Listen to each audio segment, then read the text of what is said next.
Greetings once again, true believers. Hi, once again, I'm Ed Berliner, and welcome into the Talk Sports Network, Talk Sports Florida, and Free for All, which again is where anything goes, everything goes, because frankly, we just open the mics and we're all really smart guys. So that's why we can say a lot of this stuff, because we've been there.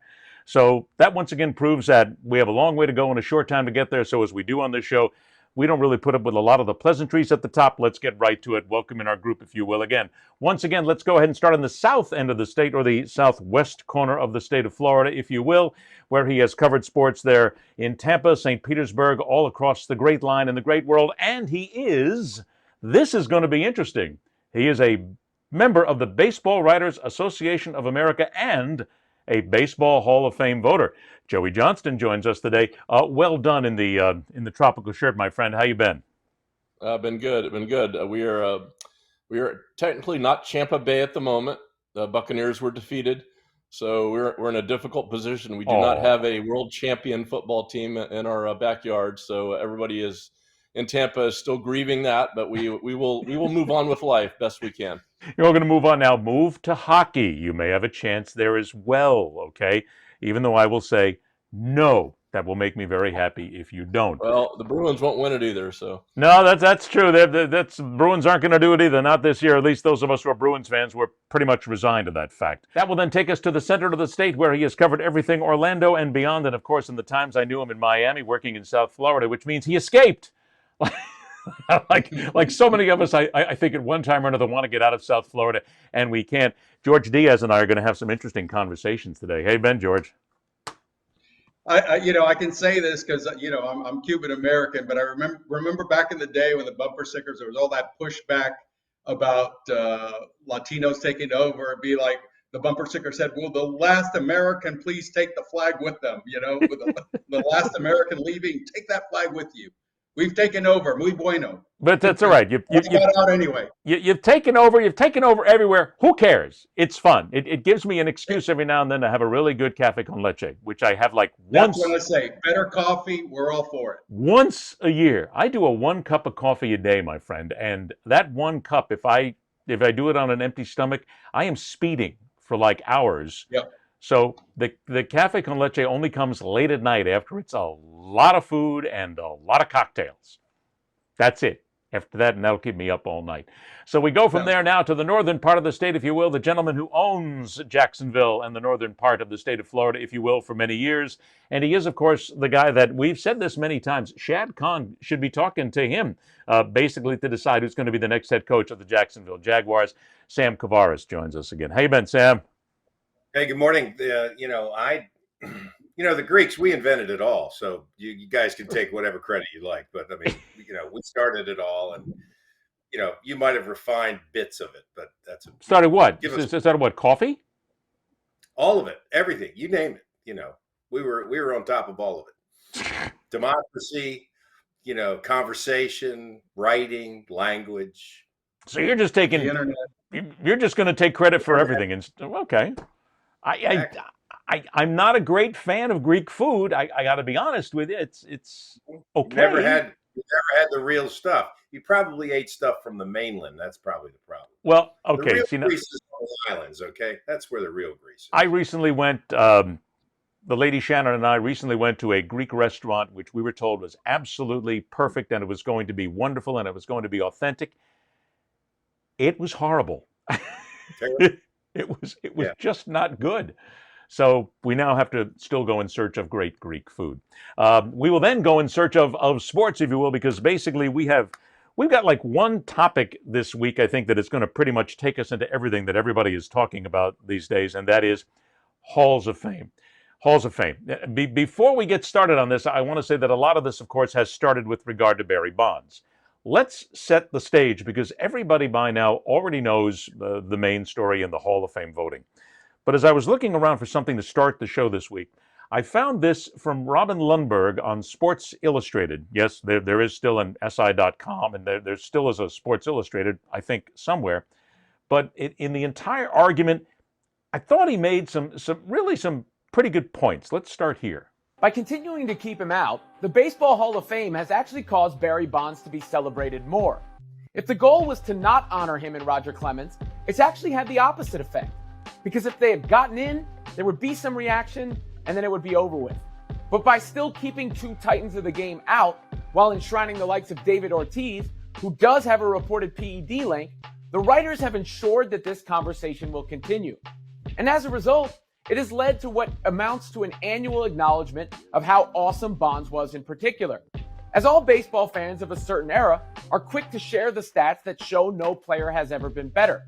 For instance, if all Bonds' 762 career home runs were outs, he would still have a higher on-base percentage than Ortiz, who deserved to get in. Bonds has 7 MVPs.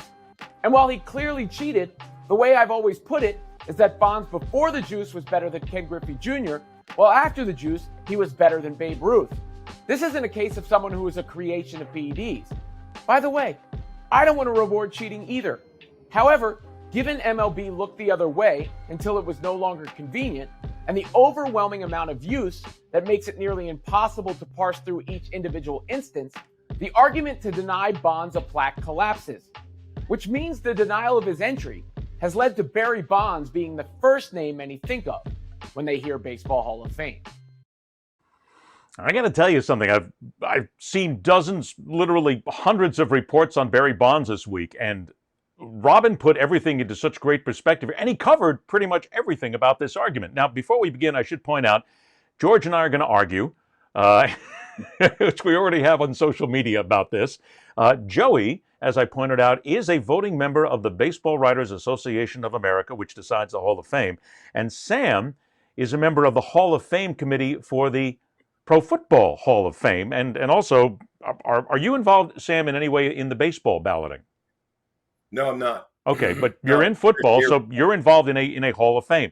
So football, we have three gentlemen here who and the Heisman Trophy. Those three. No, it's all right. But 3 guys here who know this very well inside and out.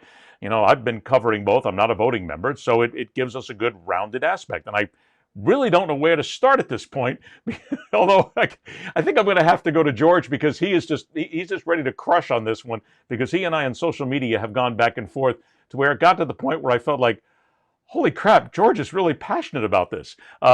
So, George, let's start here. Barry Bonds is not in the Hall of Fame, and you couldn't be happier. No, he's a miserable, horrible human being, and he's getting his comeuppance. I'm going to agree with you, Ed, that this is highly political, highly personal. You can call out the hypocrisy of the whole voting committee in letting Ortiz in. And by the way, he should not have gotten in.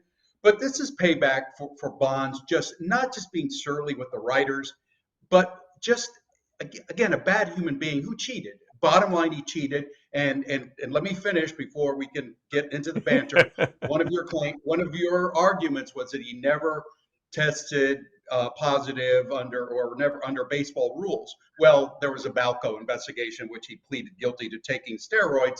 So therefore, the cream in the clear. So even though he didn't necessarily break a baseball rule, he certainly was in violation of a baseball rule. But getting back to the bad human being, which to me, at the end of the day, I'm Cuban, I'm temperamental, an eye for an eye sometimes. We never would have guessed.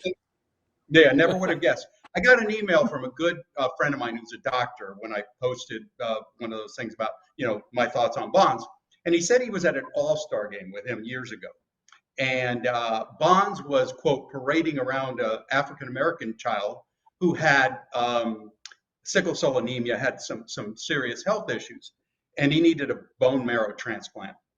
And afterwards, there was a reception, or there was a point in time where he had Bonds to himself, and there was nothing else going on. And he told Bonds that there's some treatments available that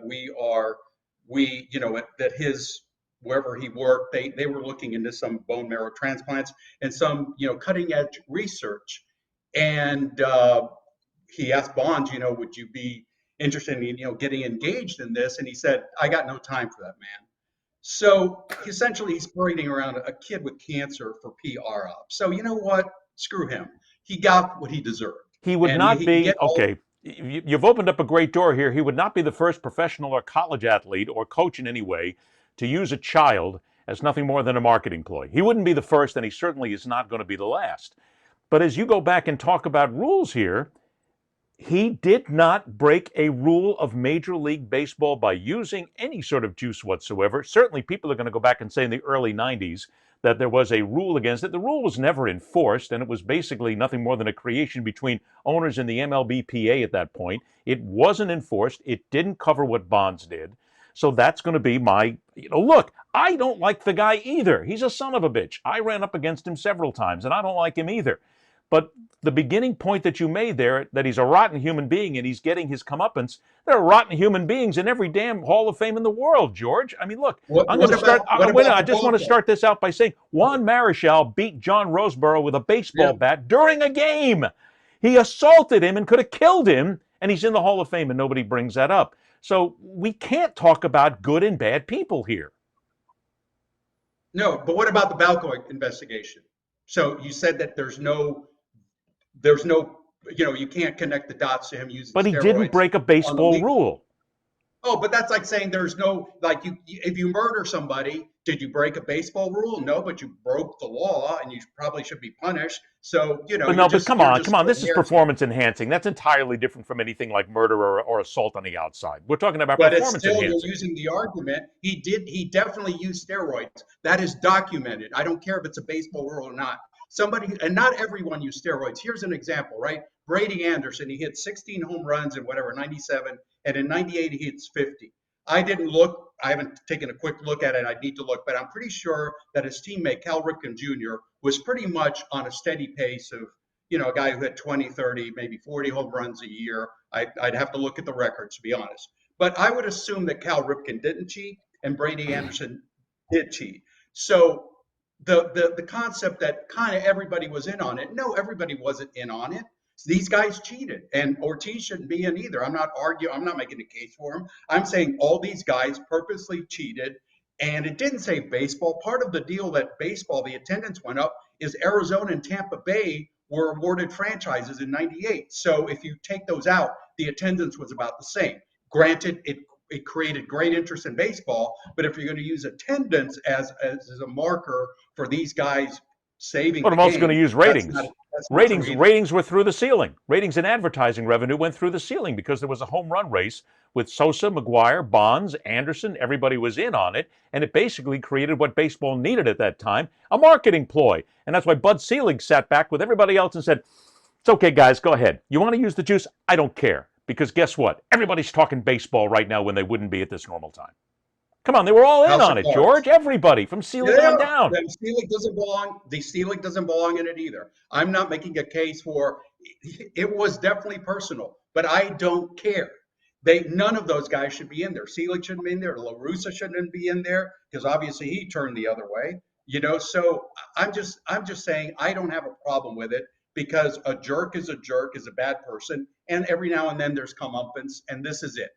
Okay, and Joey. He even said in 2007 he wouldn't go to the ceremony if he was inducted. So hey, So what? Saves everybody the embarrassment.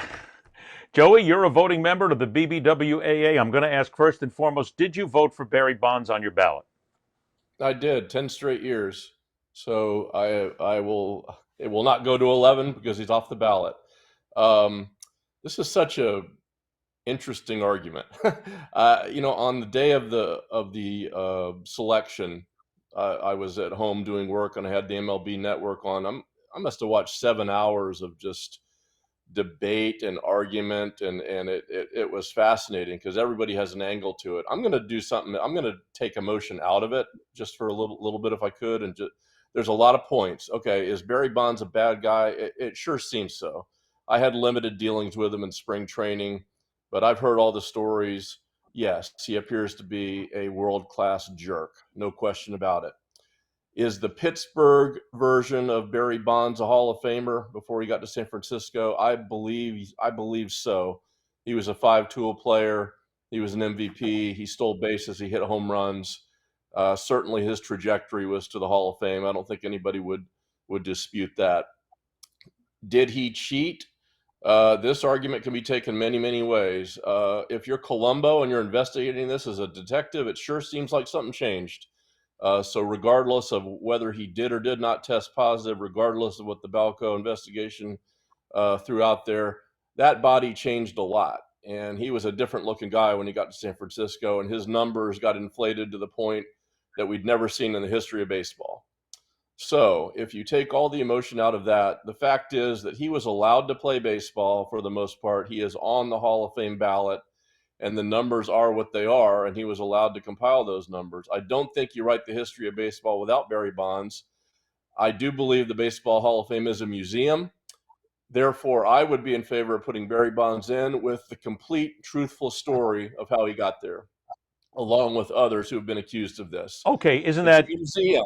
isn't that the truth. biggest Tell thing? your history. You're right, and this comes down, and of course, Pete Rose is one of the first people that get dragged into this every time, and I have said many times that Pete Rose should be in the Baseball Hall of Fame, but his plaque needs to point out that he was exiled from the game, he was kicked out of baseball, he cheated the rules, he broke the rules, he denied the rules, he came back in, but he's in the Hall of Fame because of what he did on the field.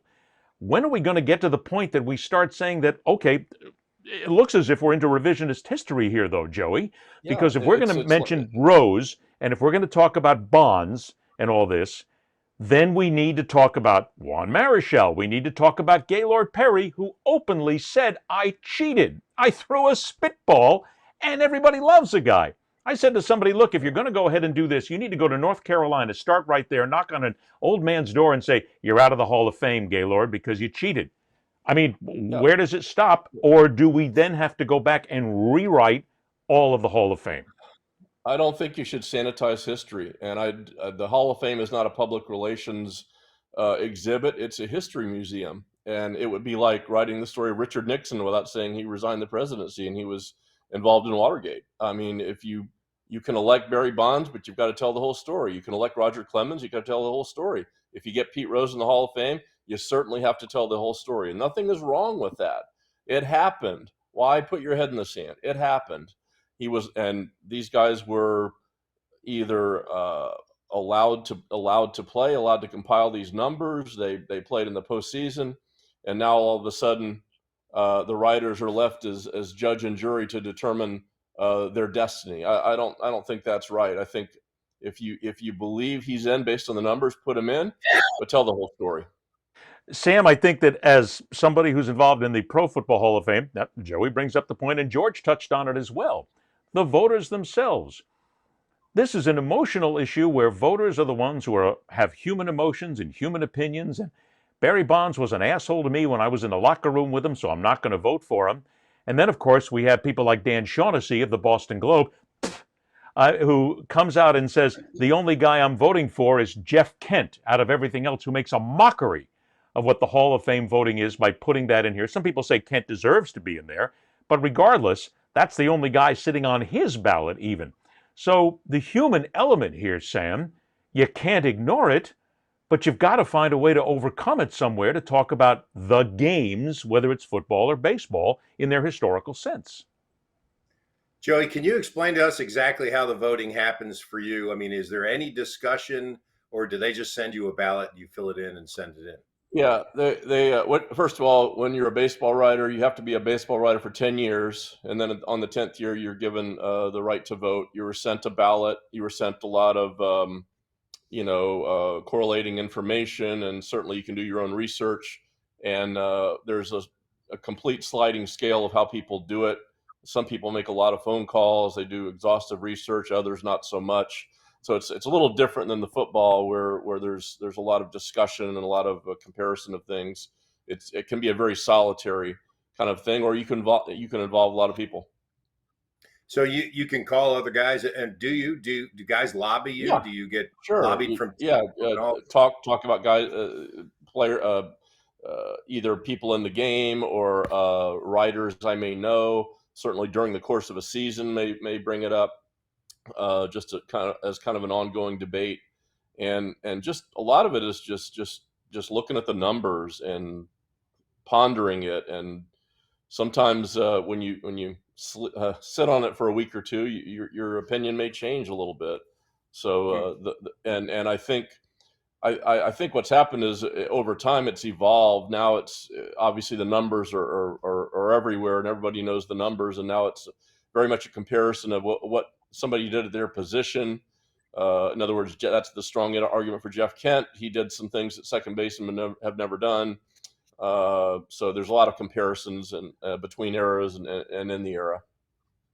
So the only time you guys all kind of are together to talk about this, not in a formal setting, would be at the winter meetings. If everybody went to the winter. Yeah, meetings. it's not at all like football. I mean, I know you guys are almost like a fraternity. You get together and you know each other well.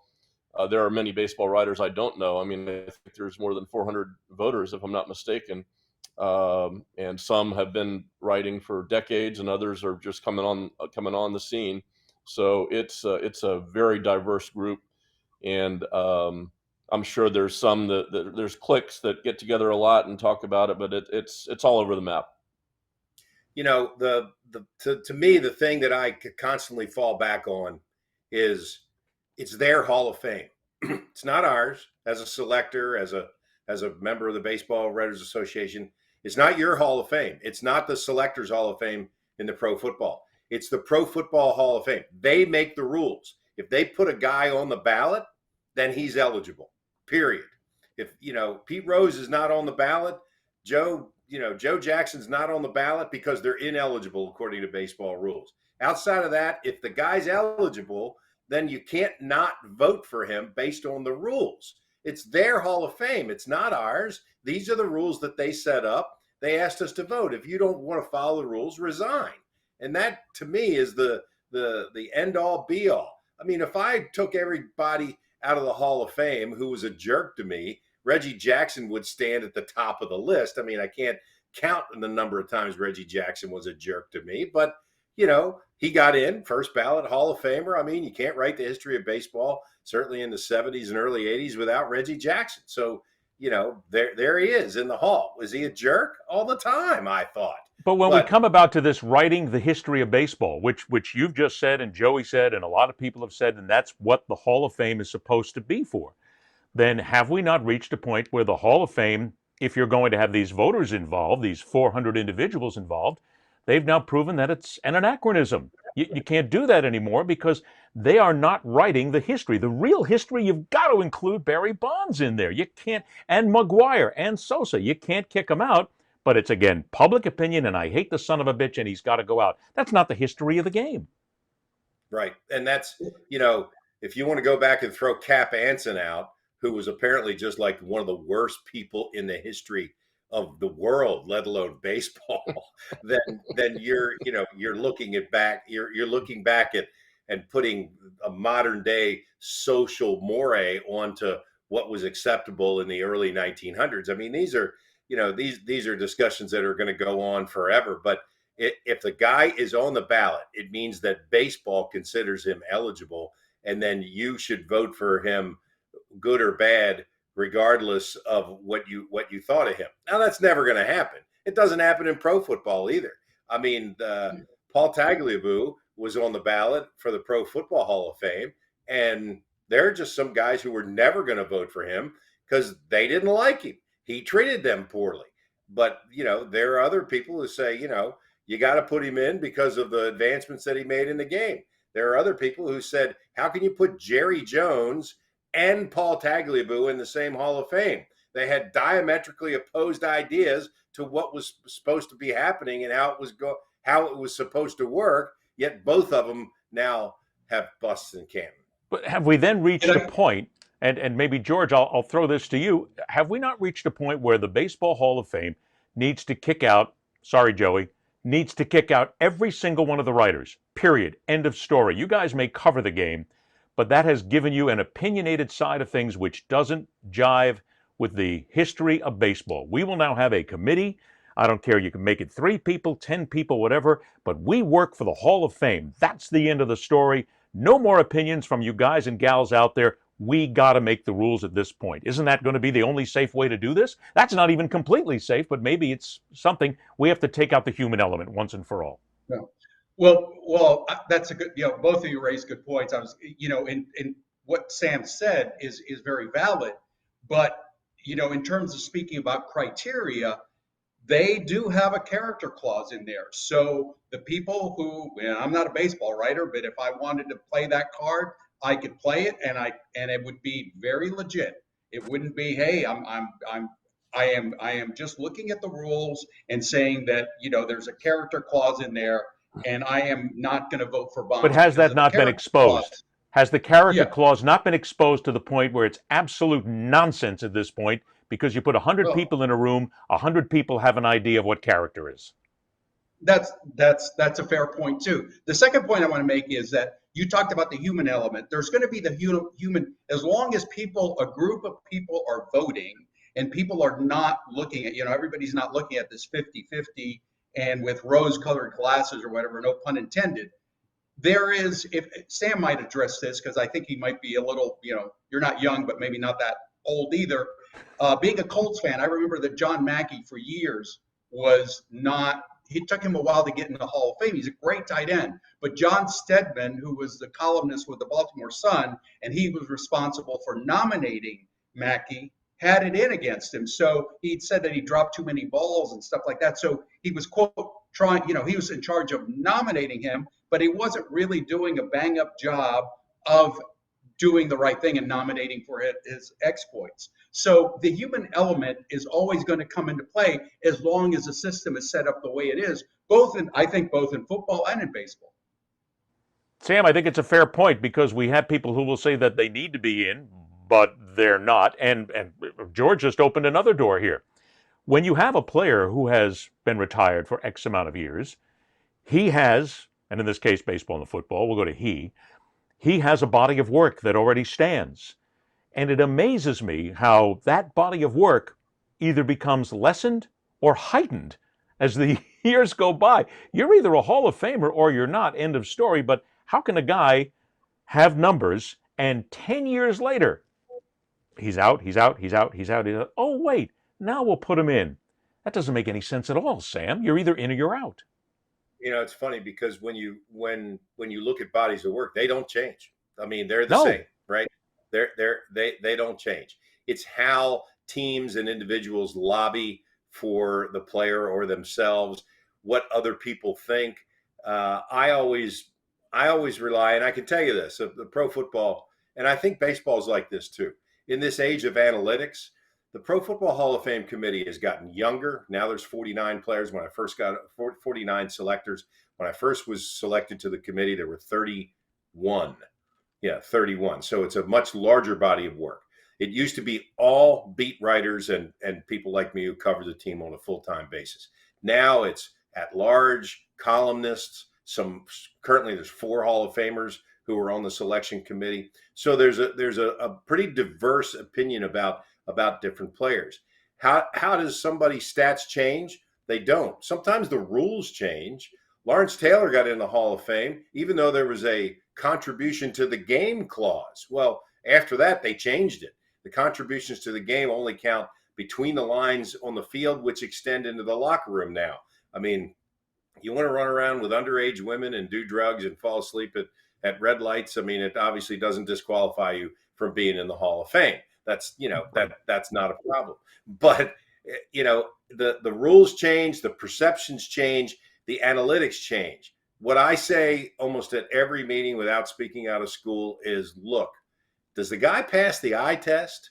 I mean, the fact that he gained, 3.9 yards per carry versus 4 yards per carry, does that make this guy less than a Hall of Famer? If he averaged 4 yards per carry, that means he gained this many more yards in every carry of his career. I mean, does that change it? No. He passes the eye test. You watch him on the field. That guy's a Hall of Famer, plain and simple. It's not that hard to me when you watch players play and when you study the game. Certainly statistics that are compiled over a career have something to do with it. But, I mean, anybody who's a student of the game, and that's allegedly who the people are in the Baseball Writers Association as well as on the selection committee, people who study the game, whether a guy's a Hall of Famer or not. And there's a lot of guys, and Joey knows this, and George knows this, and Ed, you know this. There's a lot of guys who are in the Hall of very, very good, very, very good. Well, but that brings up the next point, too, that we can go to, Joey. There are a lot of very good players. Somebody says they got to be in the Hall of Fame. Wait a minute. Yep. To me, the Hall of Fame is greatness. I mean, you've got to nail that Absolutely. hard line right here. And if you're just below it, I'm sorry. It's not anything personal. You just weren't a great. So we still have, and Sam's point is well taken. There's a lot of people in every Hall of Fame that are very good, but they really don't belong in the Hall of Fame. It's because of this lobbying effort and the opinion effort of the individuals who are involved who will suddenly say, I don't like him. Now all of a sudden I like him. Gee, he did a lot for charity. Let's put him in now. It's this human element that needs to go. Yeah, there's a few points in the social media era, particularly with Edgar Martinez. There was a tremendous campaign for Edgar Martinez that was put together where numbers were sliced and diced. And I do believe that was a critical element that got Edgar Martinez into the Baseball Hall of Fame. It was well done, it was well crafted, and it got to the right people. And I think it swayed some voters, and it got Edgar Martinez into the Hall of Fame. Point two, Barry Bonds and Roger Clements can still go into the Baseball Hall of Fame. They now may land on a ballot with the Today's Game committee, which is comprised of former players, executives. I think there's a couple of media members on it. So their case is not completely done. But when we talk about the human element, this is the committee that a few years ago put Harold Baines in the Hall of Fame. Now, Harold Baines is a very fine player, but I do believe he is in the Hall of very good. He's kind of like on that line right there. Yeah, really good player, but he's not a historically great Hall of Fame. To me, that's legendary. Do you think of Harold Baines in a legendary sense? No. His case was championed by Tony La Russa, who managed him with the White Sox, who was on the committee. Now, if you talk about a situation that maybe doesn't wash, I think that might be one of them. So there's that. And also one other point I'd like to make on the selection of yes, in an ideal world, I think the best way is to put a guy's numbers and career up there and say, okay, Hall of Famer, yes or no? What do your eyes tell you? The Baseball Hall of Fame, the way they do it, doesn't lend itself to that type of thinking sometimes. There's like 40 plus players on the ballot normally. You are allowed to vote for up to 10. You can vote for as many as 10. You can vote for 5. You can vote for 1. You can vote for none. You can turn in a blank ballot, but you cannot vote for more than 10. And now the rules state that after 10 years of being on the ballot, if you aren't elected, you go off the ballot. Therefore, what we've had the last few years is a very jammed ballot. We've had people like Derek Jeter and Mariano Rivera coming on the ballot. And there have been years where you can get to the 10 and you've got guys you might think are Hall of Famers, but you can't vote for them because you can only vote for 10. I know there's been talk of maybe changing the way they do the Baseball Hall of Fame to just yay or nay, which I probably would be in favor of. I kind of like that. But right now, the way the balloting is constructed is almost like a gamesmanship. And like somebody came on the ballot this year and there were voters that said, I think he's a Hall of Famer, but I've got to vote for these other guys before they go off the ballot. So the system kind of is convoluted in a way and doesn't lend you to make that yay or nay declaration on some guys. Do we then? Go ahead. Go. Let me add to what Joey said in regard to the Football Hall of Fame. You only have 20 years of eligibility after your 5th year of retirement in the Pro Football Hall of Fame. So there's a finite number of years, just like baseball. And what do you do when you've got, in fact, in the Pro Football Hall of Fame, the last 5 years, half of the guys that we've put in are first ballot guys. Well, the maximum number of players we can put in is 5. So now you've got this log jam of players. You've got all these first ballot guys. What are you going to not vote for Peyton Manning because you got other guys who have been waiting in the queue? So that definitely goes into the thought process of who, are you going to put Charles Woodson in? Are you going to put Calvin Johnson in the Hall of Fame as a first ballot guy, which obviously both of them did get in on the first ballot, or are you going to put some of the other guys who are in the queue here? So, it's not an easy process when you get down to it because of the finite number of years that players are eligible, as Joey mentioned, 10 in baseball and 20 in football. have we reached a point, though, where whether it's a football or a baseball Hall of Fame, two things have to happen to make it equitable to everybody. Number one, you have to take out this lobbying and the voters, the people who are the media, specifically in baseball with the BBWAA, with way too many opinions and way too many hatreds and loves along the line of setting things up and putting people in. And the second thing is you must get rid of the character references in voting for anybody, because it's either or one or the other. It's going to be, here's what you did on the field of play and that's it. Or here's what you did on the field of play and what you did outside, which makes us think about the kind of person that you are. Seems to me that if you do the latter, it's impossible to put anybody in there. Because, again, you would go back to what people do. I had a marijuana bust. Okay. I had a cocaine bust. Okay. You had a steroid bust. Okay. You're out. So it doesn't seem to me as if there's any choice, but you have to simply base Halls of Fame on the history of the game, and that's it. 100% correct, I think. And remember, in 2020, the Pro Football Hall of Fame decided to have an extended class. And they put 10 extra people in the hall. Now, in order to do that, they didn't get the selectors together. They appointed a blue ribbon committee. Belichick was on the committee. Joe Horrigan, who's a well-known pro football historian, was on the committee. There were other Hall of Famers on the committee. There were a few media members on the committee. And they culled out 10 players and contributors that they thought deserved to be in the hall. Maybe that's the future of selecting, because the way that the game is covered and the way that the relationship between players and writers has changed. Remember, this whole thing evolved with guys traveling together on trains. I mean, this was all how this all happened originally. That's totally different now. There's an adversarial relationship between the media and teams and players on a regular basis, and that if they continue to rely on the media to go ahead and be the arbiters of who gets in and who gets out, then personality is always going to be a part of it. George, isn't that a part of this too? Because it's changed. Football, baseball, basketball, hockey, tennis, golf, I don't care. The media has changed. The reporters have changed. Many of them no longer have a sense of the history of the game. Many of them are bloggers or podcasters or people who are paid not to necessarily be reporters, but they are paid to be opinionators and commentators and stoke the hate and fire every single day. That's what they're there for. Hell, I wouldn't want Stephen A. Smith voting for anybody for a Hall of Fame, because the son of a gun hates just about everybody. And there's also talk about he only does his discussions based on race and what he feels is good. I mean, these are the kind of people you can't have voting. He's not a voter, I want to point that out.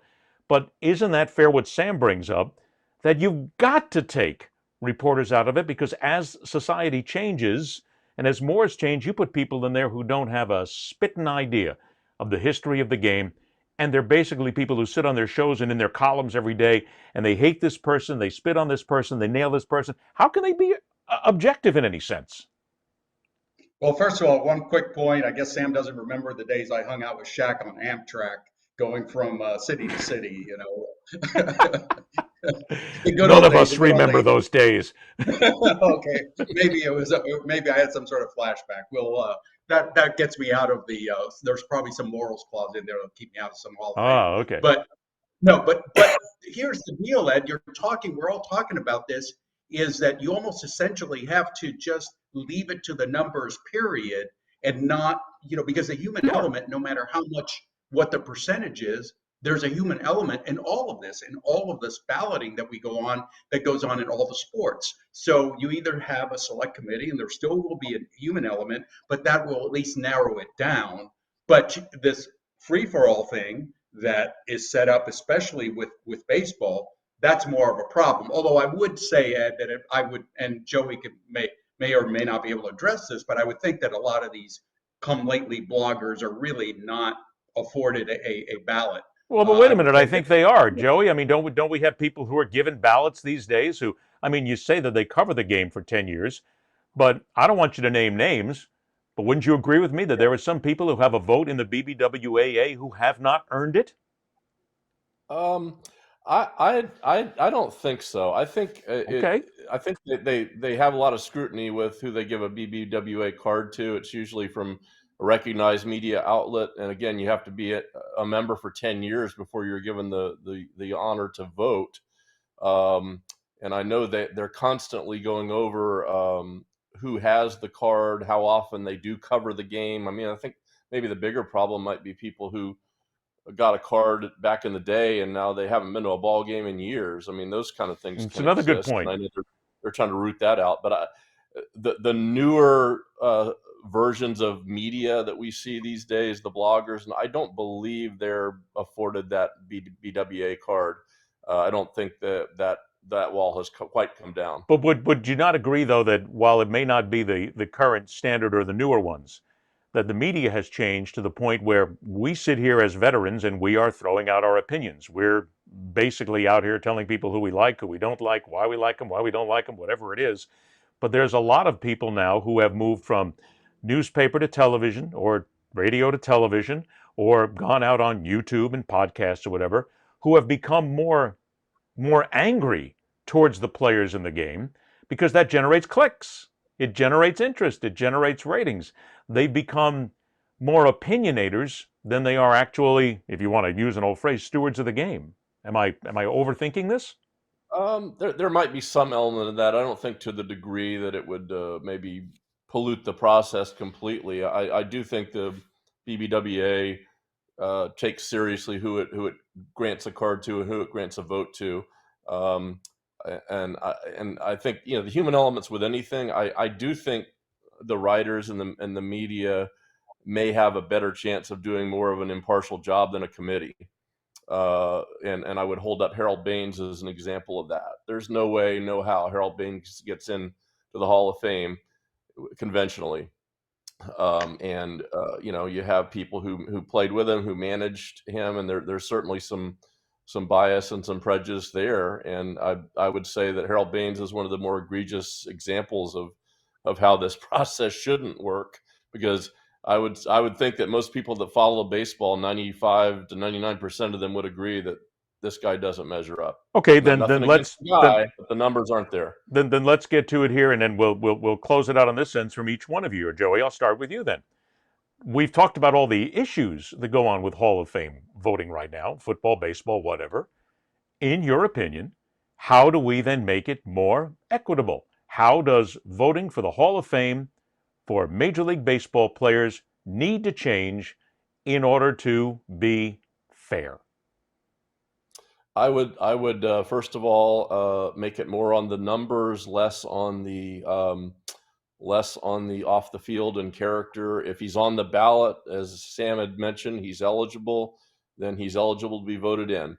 And if he's voted in and there's other things surrounding that case, then make sure that story is told in its entirety and truthfully. And the other thing I would do in baseball is I would look to move more toward a yay or nay voting process. Again, he's a Hall of Famer or he's not, and time is not going to change that. Gamesmanship on the ballot's not going to change that. If the ballot's clogged up, just make it a pass-fail from the get-go. Sam?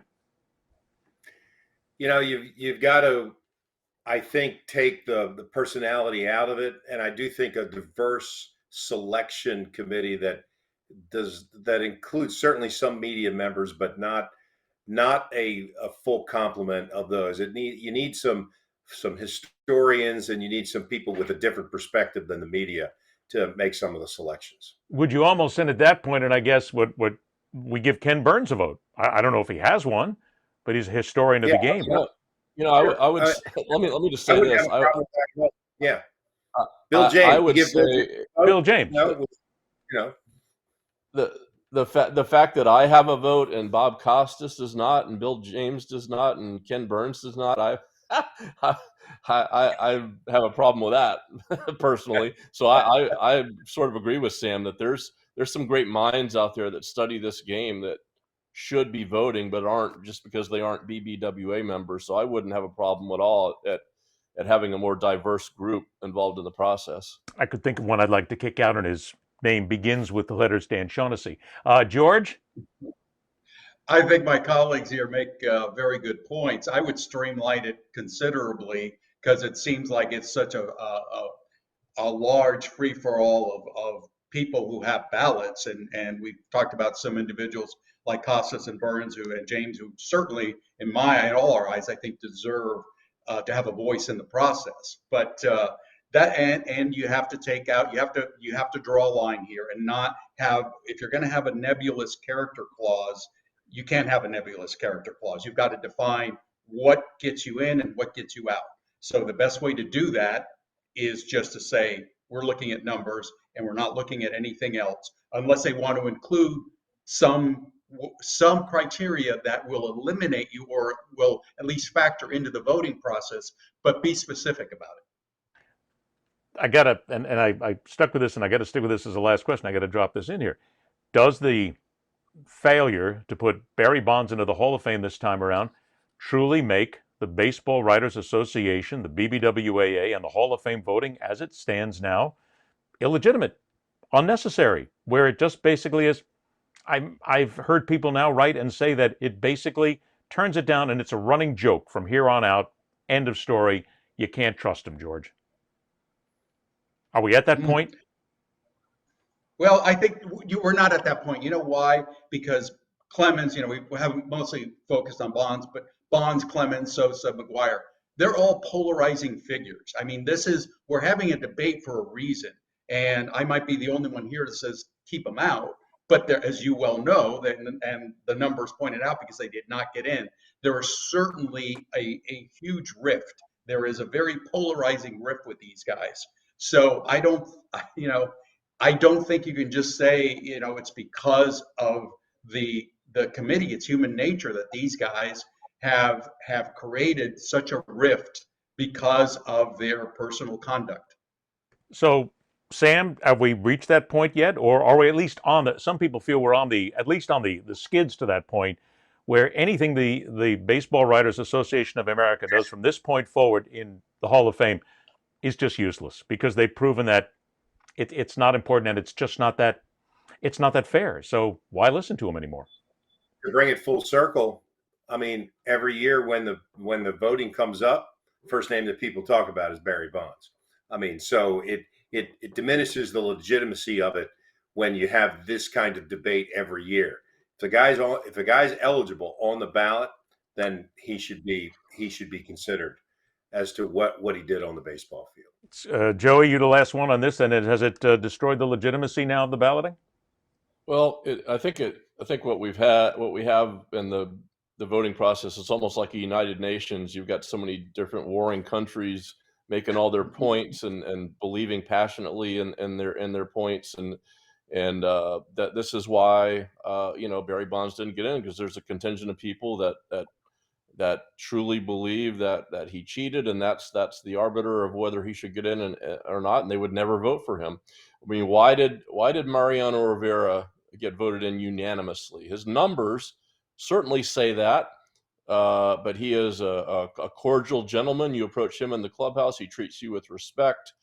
He's never had any kind of off-field anything. Why did Derek Jeter get in with a slam dunk? Because his numbers say so. But he's also a great ambassador of the game and a popular spokesman for the game.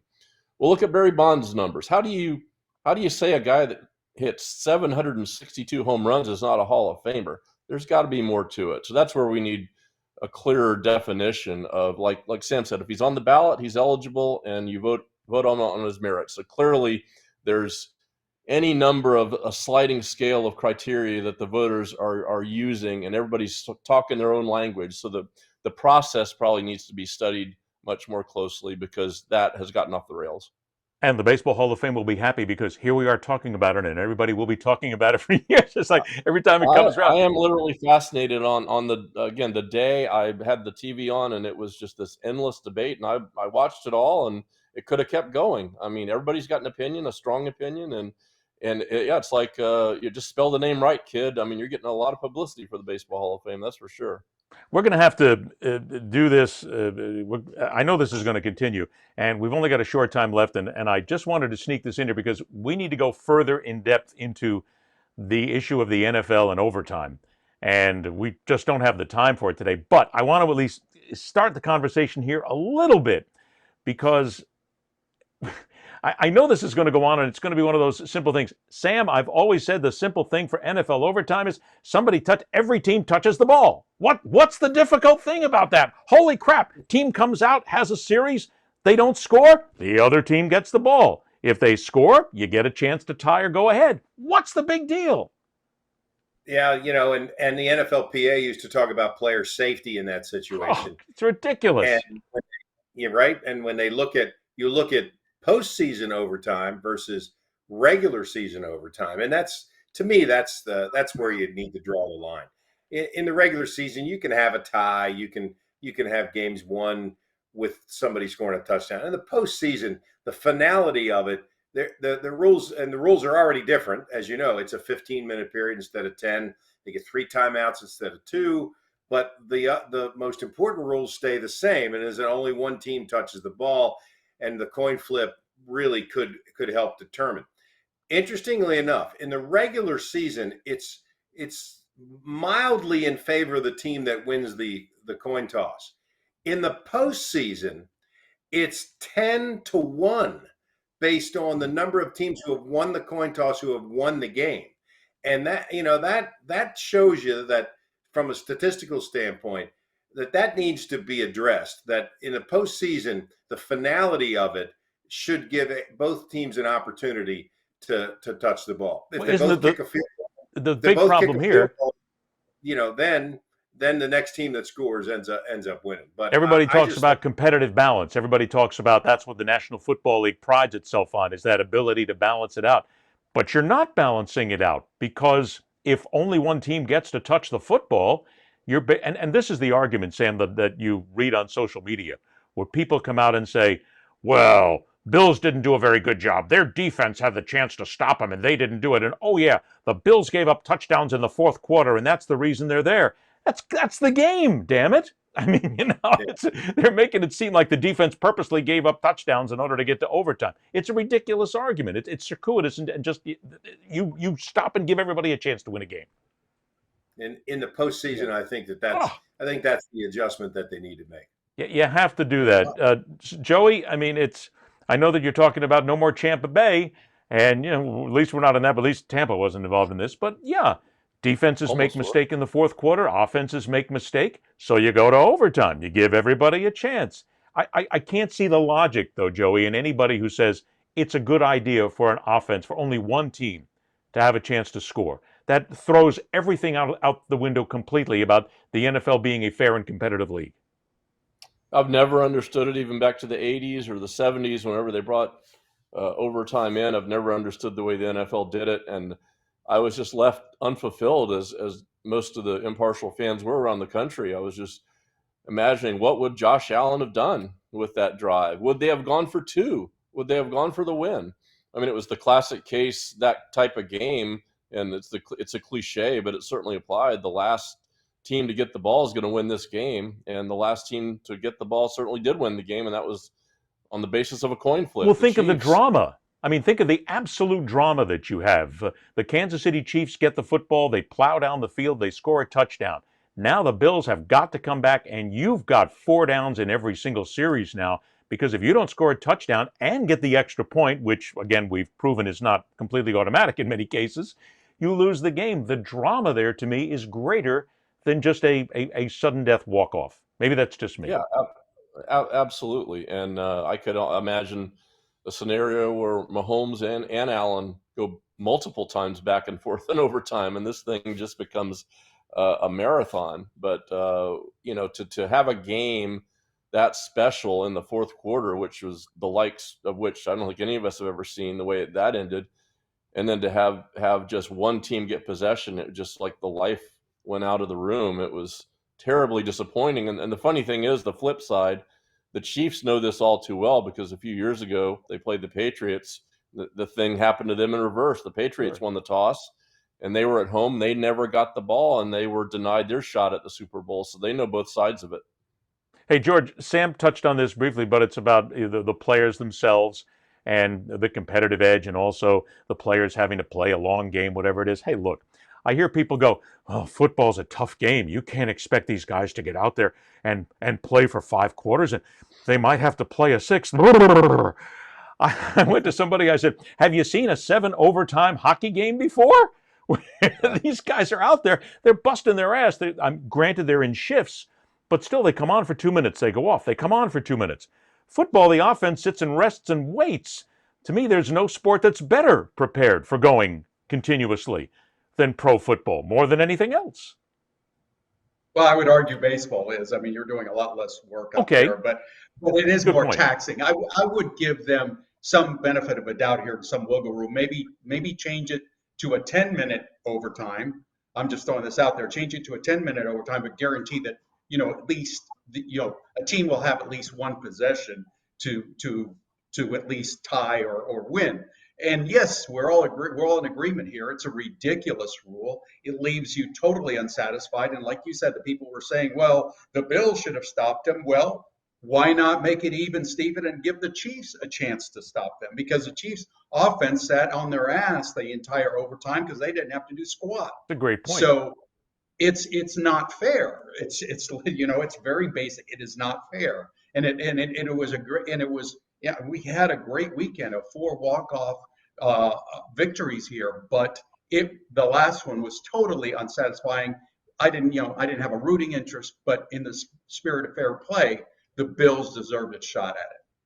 People got to talk about it because it would be, to me, the drama would be incredible to have them simply go, "We've played 5 quarters, we have to go again. Who's going to drop first?" to me, that would be this. Ask Kellen Winslow. Great point. Great point. And if anybody doesn't know what Sam's talking about, it's the Miami Dolphins playoff game against the Chargers in the Orange Bowl, where Kellen Winslow, and I was at that game. I was a young reporter covering it. I thought Winslow, the last time they took him off the field, Sam, I thought he was dead. I mean, right. And he kept coming back. And by the way, they didn't have some tent that they took him to either. He No. just laid there. They took him back into the locker room, and here he comes out again. It's like, holy crap, Kellen Winslow's coming out again. The guy's been dead. To me, the proof is in the empirical evidence that during the playoffs, if you look at the statistics, it's not even. The team that wins the toss, 90% of the time wins the game, and that tells you that the finality of the playoffs and the postseason in football, for some reason, gives the team with the ball first the advantage. That needs to be addressed. We have to dig into this a little bit deeper one time. We're all out of time today. Reminder once again, everybody, get a hold of our crew here because this is the best damn crew when it comes down to talking Florida sports and national sports. See, we're just really damn good at what we do, and we're proud to say it. If you want to get... I'll spit it out there. I don't care. We're the best at what we do, and nobody can touch us. If you want to go ahead and get a hold of George Diaz, Facebook and Instagram is at George Diaz 758. Twitter is at George Diaz. If you want to go ahead and send a note to Joey Johnston, please do. Facebook at Joey Johnston 372. Twitter and Instagram at Joey Johnston 813. And give him great props for the marvelous floral shirt, doing really good on what is Tropical Shirt Friday. Very nicely done. And for Sam Kouvaris, who we are going to get more into the tropical shirt side of things. It will be there. But he's got a guitar in the background, which means that's good. That's tropical in itself right there. Facebook and Twitter at Sam Kouvaris, Instagram at Sam Kouvaris Jr., and the web, don't forget, is at samsportsline.com. Gentlemen, it's always a pleasure to get together. Thanks so much. Everybody be well.